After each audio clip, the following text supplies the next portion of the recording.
would you go out with the same person again during that time you were practicing? Of course. I went on over 150 first dates. And some of those turned into second dates, third dates, little 3-month things that seemed like they were going somewhere, then they weren't because they didn't want it to or I didn't want it to. That's called dating, right? But I was determined I was going to have the relationship I always dreamed of. It was hard. It was not easy.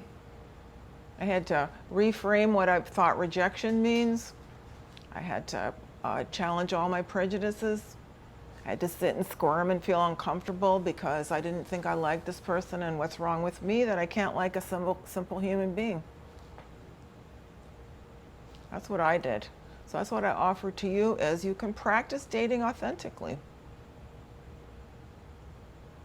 If you want to, it can be part of your spiritual path. It doesn't have to be an inauthentic thing we do because you know what? We don't find people that are good for us that way.